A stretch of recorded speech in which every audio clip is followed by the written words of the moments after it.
video is going to be a lot different than all the other ones I've recorded before.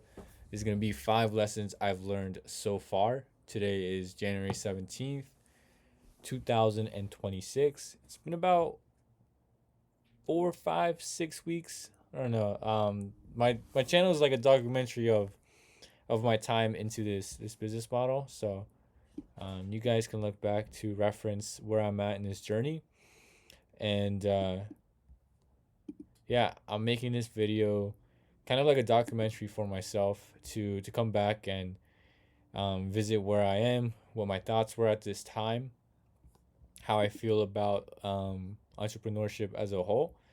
And so we're just gonna jump right into this, and I'm gonna talk about these 5 topics. So these are the 5 that I could think of. I put 5 that I wanted to talk about, and these were what came to mind. And so we're going to go over them. 5 lessons I've learned so far. And the first one is going to be the market does not care. And for this video, I might just switch back after I do this. Okay. So the market does not care. Um, so real. At least from my experience, it is hard to penetrate the market. It's incredibly hard, especially the way I'm starting is with cold outreach. I'm doing a lot of cold calls and cold outbound, and it is difficult to get people to hear about your product and service. It is doable, but it is extremely difficult. It is extremely competitive. Almost anything you can think of selling, unless you're making a category of one or inventing something like radically new. But for my case, I am selling AI receptionists to booking businesses. Currently, that's our focus in the market. And I'm like, wow, I have this crazy new tech. I spent so much time learning how to use it, how to make it functional. But the market does not care. They don't care about the technical part or the hours I spent learning the product or what I know, my expertise. They don't care. They really only care like, can this help me out? And even then, a lot of the times, a lot of people are difficult to get them to lend an ear to. And so yeah, that's probably the first lesson I learned is how like truly the market feels like a brick wall, and you're kind of like a man with a spoon, and you're trying to dig and chip away. At least in the beginning, right when I don't have anything, I don't have capital, I don't have authority, I don't have credibility. So all I have is me, my spoon, and I'm chipping away, trying to do damage to the market, trying to penetrate it, trying to put a name out there, trying to spread my business as much as I can. Um, Even in saunas in the gym, showing my demos or my friends, my family in public, but on top of doing hundreds and hundreds of dollars in outreach and LinkedIn and communities, it's incredibly difficult to penetrate the markets. Um, at least for me right now, maybe it's my offer that could be improved, or it's definitely me, right? Like I'm the only one who's trying. Um, I mean, like all the accountability is on me is what I'm trying to say. So it's definitely me, but it's definitely difficult. So something I would say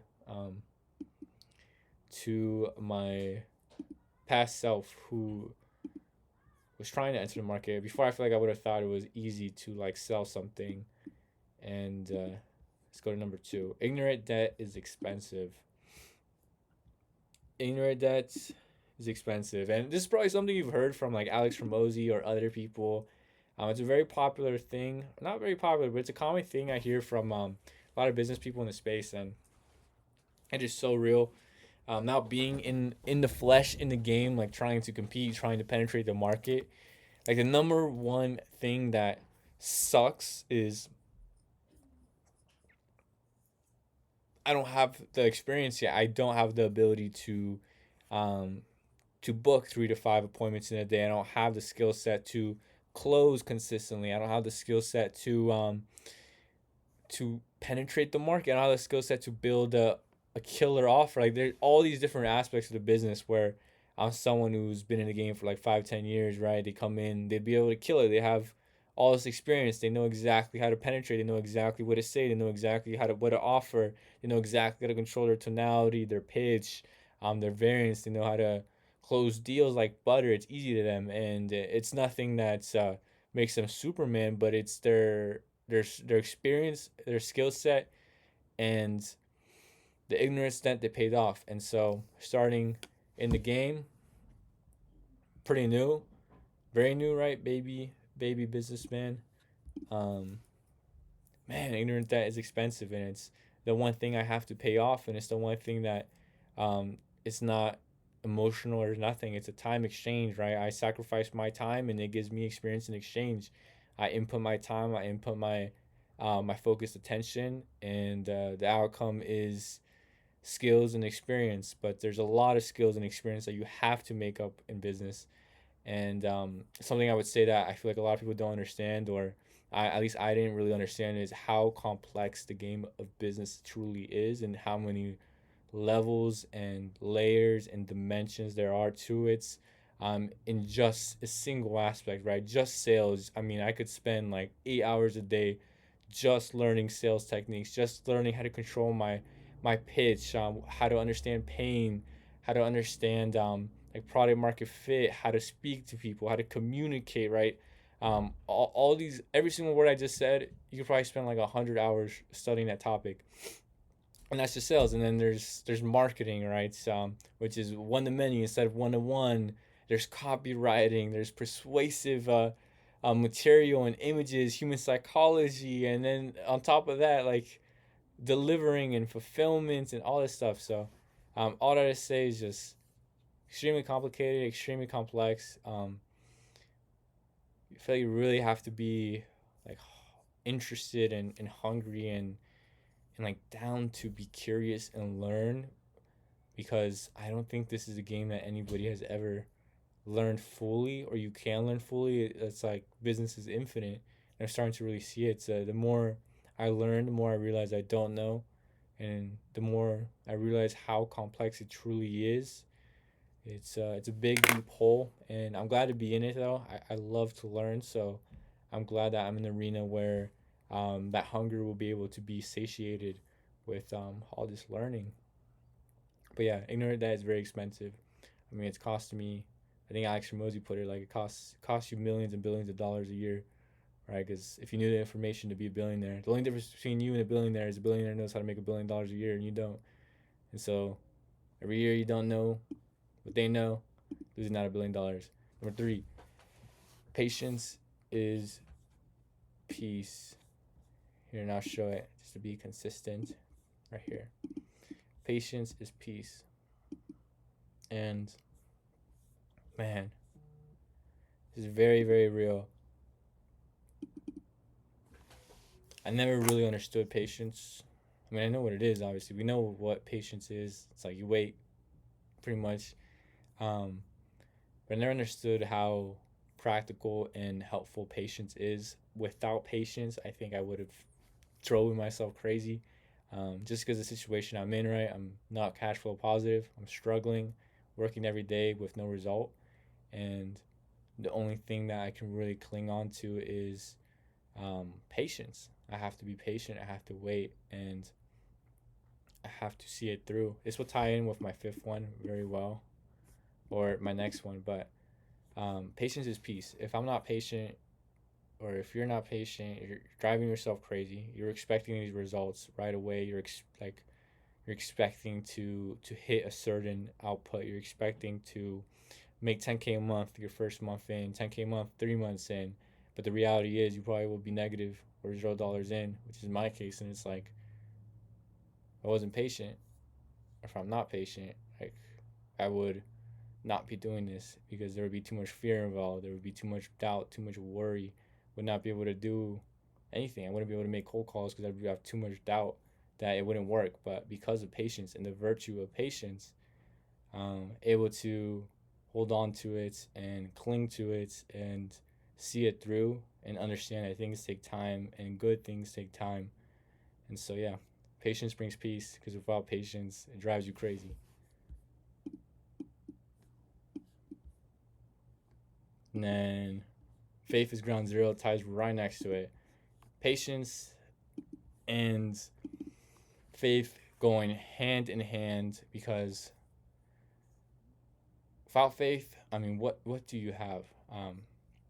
This might get a little bit theological here, but I won't try to keep it like that because I know a lot of people watching here probably have different beliefs. But personally, I believe in God. I believe in Jesus. Very, very, very much love the Lord. And without faith, and you need some kind of faith. I don't care if you believe in nothing or a flying spaghetti monster or something, but you got to believe in something more than yourself, and that um, there's something out there and your dreams can come true. Because if you don't believe in that, then you will never believe in yourself. You will never believe that what you want to accomplish can be possible. You will always doubt yourself. And faith is the gift that we're given from God, whatever God may be to you.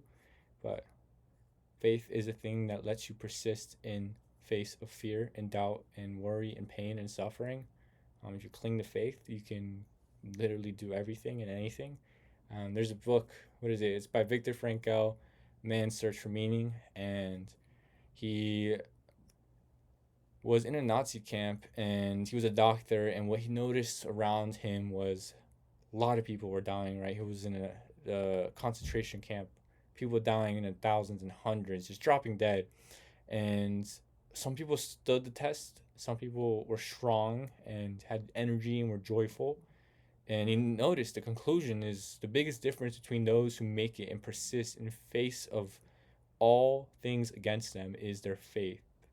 And without faith, they dropped dead. Without faith, they had nothing to hope for. They had no one to wait for at home. They didn't believe they would see their fiance, their kids. They didn't have faith that they could see them again and hold on to them. Those people would die so quickly, because they would give up mentally and check out, and so their body would die. They would decay. They would get diseases easily. Maybe commit suicide or do stupid things. But the ones who had faith, those persisted and those stood the test of time. They clung on to seeing their kids and that thought of hugging them and that they were waiting for them. That power of belief, to believe that what you think and envision in your head will come to pass. They stayed alive much, much more than the people who had no faith. And bring that back to today, modern world. I mean, I'm not in no Holocaust or nothing, but I mean, all our challenges are still true, right?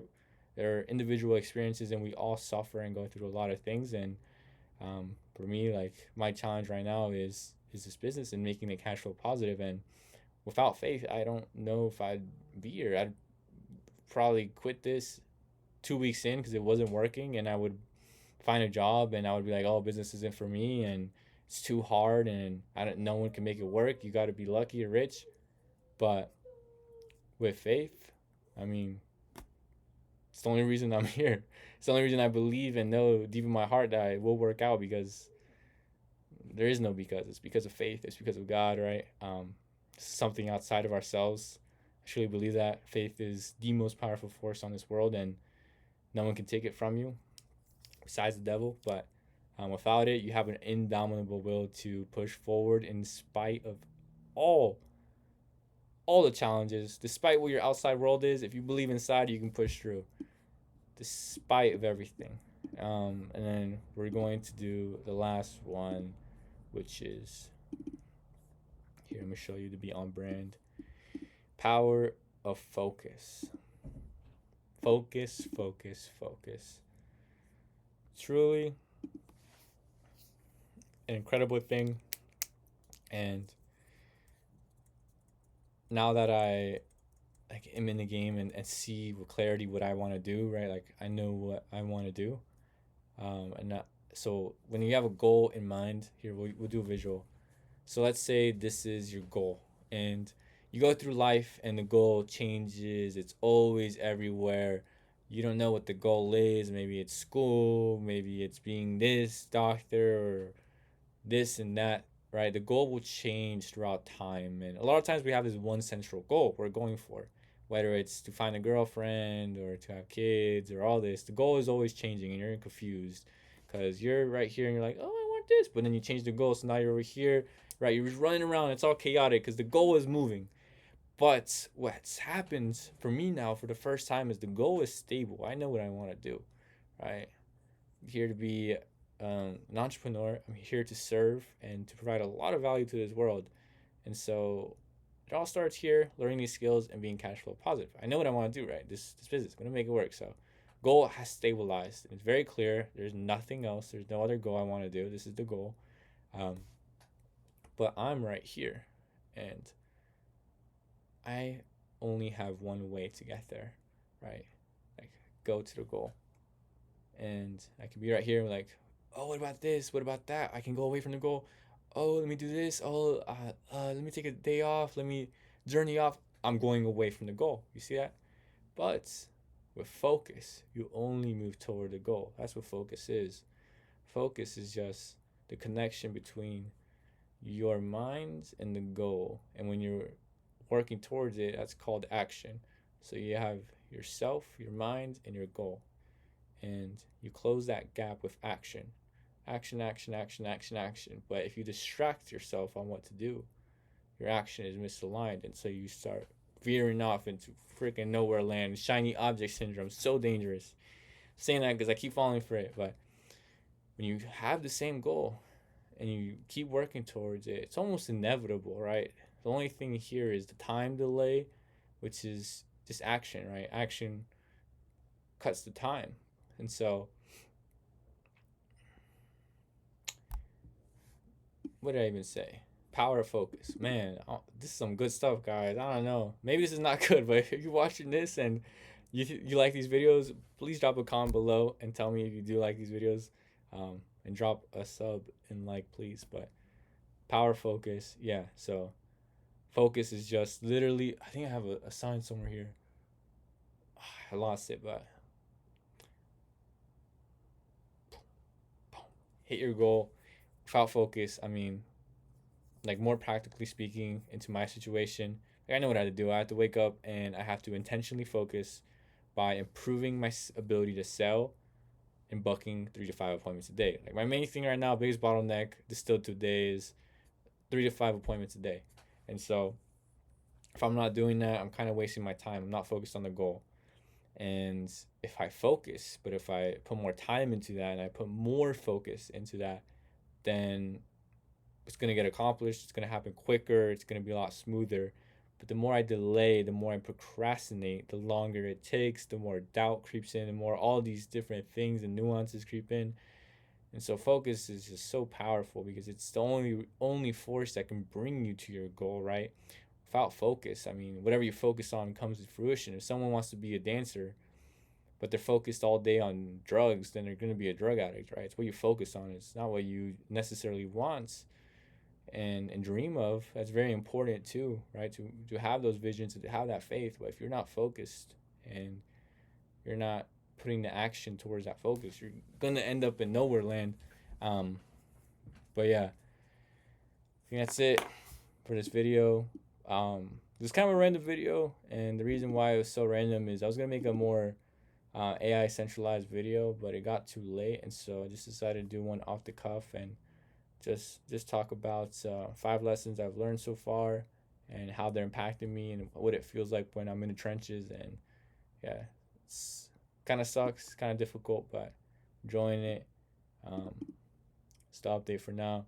We're working every day, guys. We're trying to get those 10 clients so I can build a sales team. Would love to have a sales team. Would love to have an office and bring the culture to life. But yeah, that's it for this video.